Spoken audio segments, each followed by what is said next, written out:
welcome to another Sci-Fi Fantasy Saturday.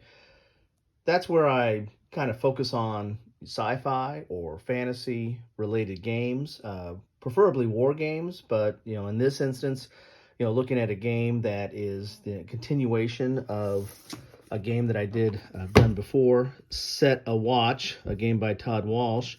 This is Set a Watch Swords of the Coin, which adds more content to the Set the Watch series, both in characters and in locations and in creatures that you fight, but also adds a new feature and has kind of like a marketplace where you can buy weapons and stuff. That's the Swords of the Coin type portion of it.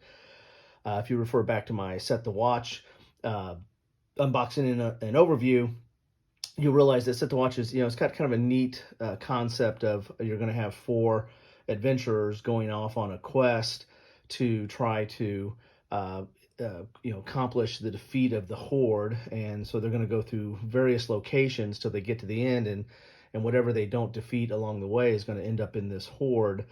And so whatever's in the Horde, they have to fight at the end of the game. And there's going to be some that start out in the Horde to begin with. So you want to do your best to, conquer all the or defeat all the creatures that you encounter along the way. The unique aspect about this is that you actually set a watch. You'll have one of the four adventurers will sit back and manage the camp, and there are camp activities that allow them to heal or equip and do various things, but also allows them to extend the campfire. That's kind of a key concept here. Kind of the watch there. The further that the campfire, the bigger the campfire, then the further that you can look out into the vast darkness and see what kind of creatures you're going to face, and so you can make better decisions, because this is really basically a dice manipulation game. So, but let's look inside the box here. They have a nice packaging in that it's a very solid box, and that it has like a magnetic clip on it so that you can easily, get in and out of the box, but still hold all the contents in place. So let's get inside here of the box. So here's that like magnetic thing there, kind of like that. And that actually folds out into your map, so to speak. You really don't have a map. The cards are what you're really interacting with here. But this is the map where you put your locations, and the location deck, and then the location that you're working on goes there. These are your camp activities. Checking the map allows you to manipulate the map deck. Equip allows you to change some of your special abilities. Heal lets you take an exhausted ability to regular. Scout ahead lets you look and see what well, they actually flipped these from the last time, but the Scout Ahead allows you to look into the creature deck and see what's in, and maybe put one on the bottom or top. Chop Firewood lets you extend your campfire, and the further that goes out, then this is what you can select. If it's at 7, then you can look at, there's 2 face-up creatures or 2 revealed creatures. And then if you have it up to 12 or more, then you get to reveal 3 creatures. So that's kind of the main mechanic there. As I said, it's a pretty novel system and real easy to get into. And again, this is solitaire. So you're really rolling a lot of dice and, making decisions and manipulating your characters and their abilities and figuring out how to tackle the deck. So in that regard, it's it's similar to a lot of other solo games where it's more of a puzzle. You're presented with the creatures and their different attributes, and you're trying to puzzle out what's the best way to, get rid of them. So here's your rule book. You got a round overview on the back. I always love that, where they don't waste a space, and you have something that an easy like player aid that you can put off to the side and see what you need to do. There's also that on the back of the cards, at least in the original edition. We'll take a look at these cards in here. It's there's a glossary. It's 31 pages. I mean, that seems like a lot, but this is a small book. It's a glossy paper, and the glossary is relatively big. You have a FAQ for each of the different characters that are added in here, and then you've got some. It looks like you have some additional optional ways to play the game. So these are all different ways it looks like there. Then you have a description of each of the new characters that come in here. And so really 16 pages of really rules, and they're not densely packed, and this is a small book, so the rules aren't that complicated once you get into this. And once you get into the game, I mean, you're after even the first or second round, you'll be an old pro at what to do, and you'll be right into the strategy of it, making decisions. So that is the rule book. You get some baggies here to put mainly the cards in, and then there's no chits or anything in this. And this looks like this. There must be some kind of dial or something, because you have the bracket, the middle bracket for that. You get these are your tokens. Each of your adventurers can only watch the camp or be back at camp once. So these are the tokens that, there's a 1 times and 2 times. Once a character's been at the camp twice, they can't be at the camp anymore. Then the final round, the 9th round, you go through 9 locations. The 9th location, everybody can go on that quest. And there's your fire marker that goes on there. And then, of course, you have your silica gel. Do not eat that. You have your ability cards. We'll look at that. You have your creature cards and location cards. Then we have, there is some punch outs here. So you have your dice. As you notice here, there's different colored dice and there's different types of die on here, because depending on the character, they might roll a 6-sided dice, or looks like they have a 4-sided dice in here now, up to looks like a 12-sided dice. And looks like there's even a 10-sided dice in there. So you've got a variety of characters. They do different things. And these are they're combat dice, so whatever you roll, you can use that to beat the value of the creature, whatever the creature's health is. Or you might just use that die at the camp board. Sometimes you have to have numbers this will increase the amount of the camp, and this will let you you can look and scout ahead multiple times, but they have to increase in value. Or you just use the dice for no matter whatever the value is to activate one of the character's abilities. So a lot of dice there, cool dice. Anybody that's played Dungeons and Dragons loves to see polyhedral dice, or dice with different sorry about that. Dice with different sides on it. Then you have, this is where unused locations go, because you'll create a location deck of your 9 locations, and then whatever's the active location is there, wherever you're at goes there, and then all the rest of the unused go there, because based on checking the map or other special abilities, you might dive into this unused and swap stuff out. Here's where the horde, you pre-populate it, and then anything that doesn't get defeated goes to the horde, which makes that tougher at the end of the game, which you do not want to have happen. And then we have, let's look at the characters here. Ooh, brand new characters. So then you have your character boards here. So this time we're going to have the witch. Looks like that's got the 4-sided die. And this is its camp ability. So you just put a die there, and then it can, when it's in camp, it can use that ability, whatever it is, and shows that its range means that it could hit somebody. You don't have to fight just the first in line of the characters. You can go one more down, and other characters or other abilities might allow you to go either further down in range, depending on the ability. But normally you have to fight, if you're just a melee character, you have to fight just the first in line. Like there's a melee character right there. With range, you can fight the second, and then other abilities might let you go even further. So there's the witch, and this is where you put its abilities. And then there's a quick reference on the back there, just like on the back of the rules. But you can also lay out, whoever you're not using, lay this out if you wanted to just have a quick reference guide. So that's kind of a nice little added feature there as well. You've got the heretic, which is used a 6-side dice, and then it's got its camp ability there, but it has to fight the first in line. The hunter, which is ranged, and it's got a trophy limit. In the other set to watch, there was somebody that can convert wild animals, and that you can use those cards to help fight other creatures down the road. This one looks like you got a trophy limit, so you're collecting bounty, and it has a special ability, it looks like, you can use with the bounty. You have the Barbarian. Well, it gets a 12-sided dice. That's pretty big, but it has to fight the first in line. The Monk, it can meditate, has to fight the first in line. The Artificer, it's ranged, and then it's its special ability. Then you have the Merchant. This is that new coin of the realm type thing, and we'll get into that here in a second, or at least look at some of the cards. So I imagine there's going to be some equipment or items here, and you pay for them with coins. And I noticed that there's some coins markings on the board here as well. So I wonder if you can use these abilities with the coin. I'd have to read up on the rules on that. So you do have, here's the coins that come with the game. So you do have some punch outs. One of those baggies probably need to be used for the coins. And then here's your wheel thing. I guess this is the Artificer's Staff. So I guess this is a special ability or a special item that you got to put a little wheel together. That's kind of interesting. So you got a wheel on and a card. So that's interesting there.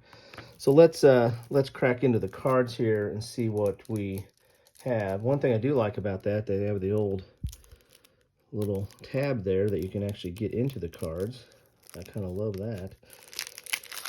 My dad, for several years, until he quit cold turkey, and my grandmother, until she was put in a nursing home, smoked most of their life. And I remember seeing those little tabs, little strips. Before I got into gaming, I saw those, or cards and stuff like that. I saw those strips on their cigarette packs for years. So here are these are the different creatures that you're going to fight.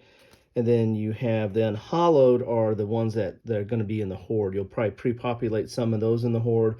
And then usually there's a summon card that, don't know if they have it in here, if they changed that rule. But yeah, there's the summon card that when you pull that out of you'll put so many of those into the creature deck, depending on the difficulty. If you want to have it on easy difficulty, you put one. If you want to have it up the difficulty, then you put multiples of those in. Whenever you draw one of those, you're going to add another, one of these guys, one of these Unhallowed, to the mix. And so these are a little bit tougher. That's their health, so that's how much damage you got to do, either with dice or your special abilities. That's how much damage it does to you if you do not defeat it at the end of the round. And that's also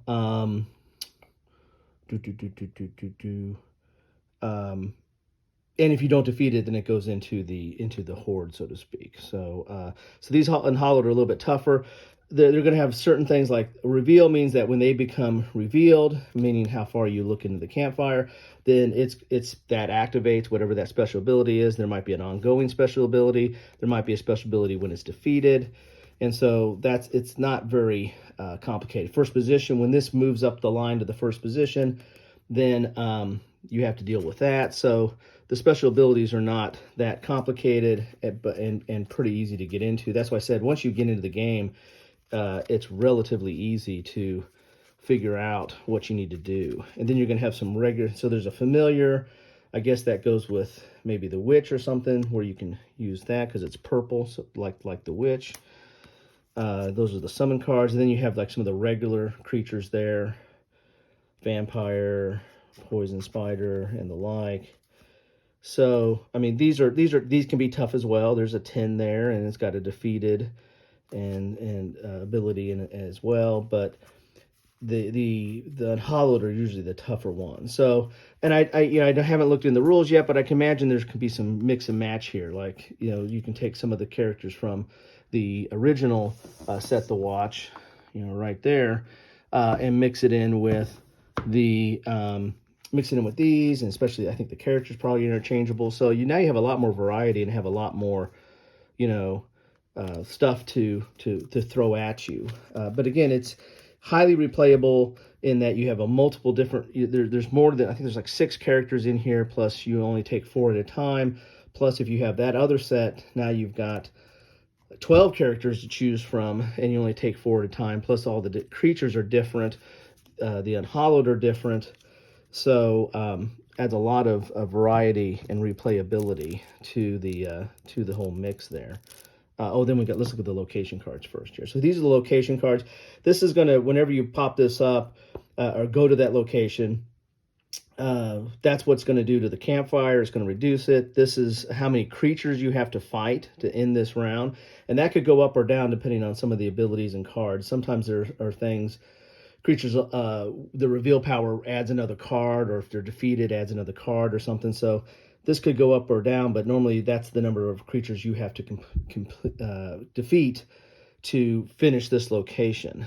And then it also has a special ability or ongoing ability depending on what's going on as well. So there's all kinds of different locations, and these are, I imagine, different or somewhat different than the ones in the original set. So you've got, again, a lot more replayability. Now, some of these go towards the end if they have that mark there, like that tower there. I think that's like one of the final locations, and so you have different final locations now that you can add into the mix. And so there you go. So you have quite a few locations here. There's quite a big stack there of locations, and that adds to the variety and replayability as well. Let's get into this here. So, I mean, I play a lot of different types of solo games, and both war games and, others. We'll just call them others today. This stuff falls into the other category. But I find this really good. I mean, this one had a lot of decisions.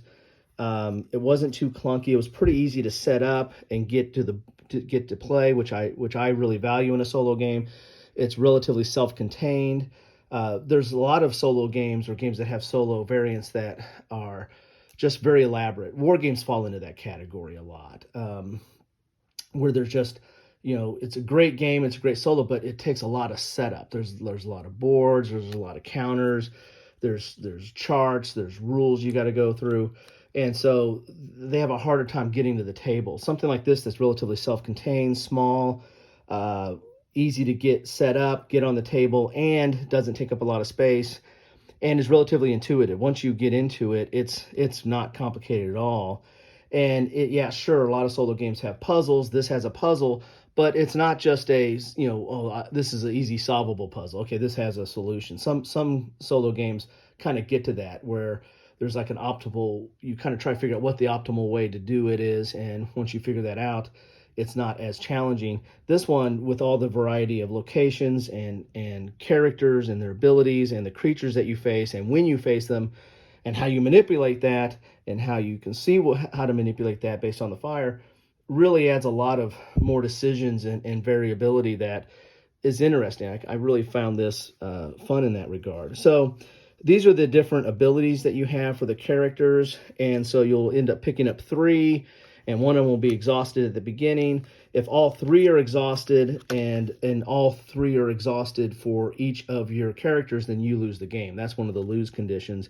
So this is how you kind of take damage, is when you take whatever those points of damage are, and you saw a lot of them were like 1 or 2. Sometimes they might go a little bit more, but normally they're in the 1 or 2 realm.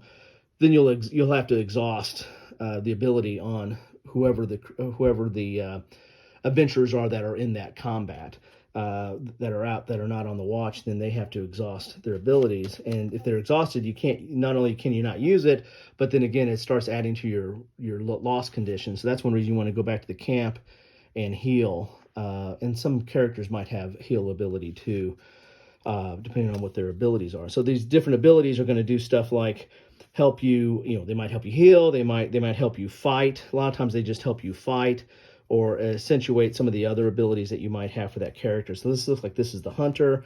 So you're going to randomly pick, pull out 3 and exhaust 1, and that's your starting ability. If you use the equip function here at camp, then you can take one that you didn't start with and then replace it with one that you already have on the board. So you can kind of switch these out if you don't like what you had. And so each character has their own unique, that's the witch there. Each character has their own unique abilities. So that's something too. And so when you want to use these, you just take one of the dice that you roll and then put it on there.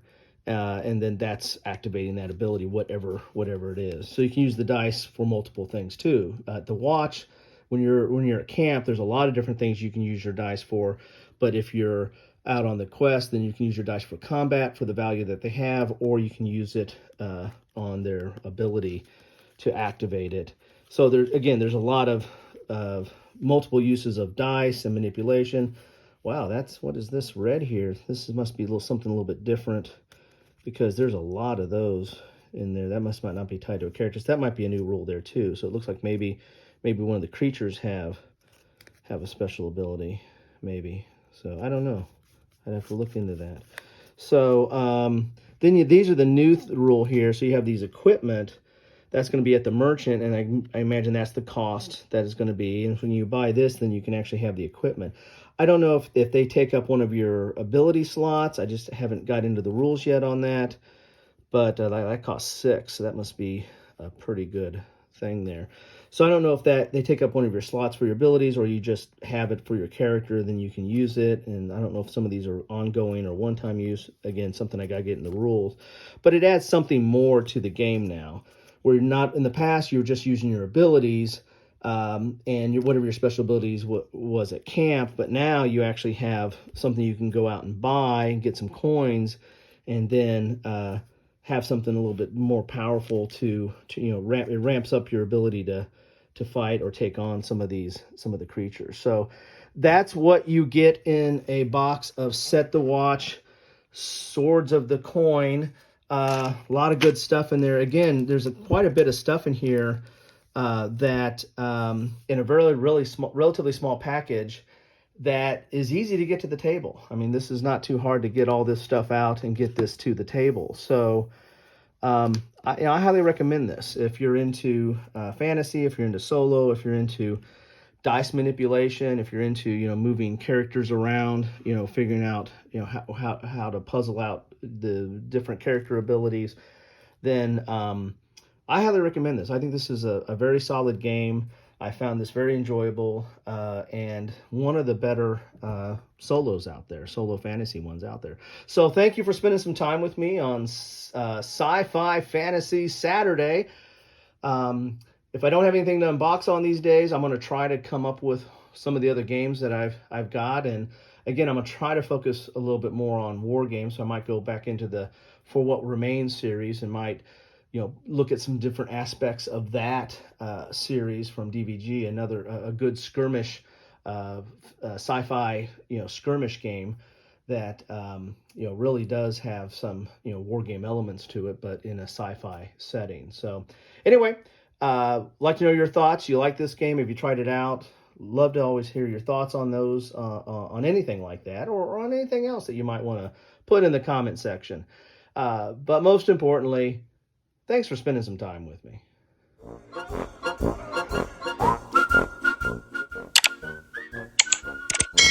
Thanks for watching.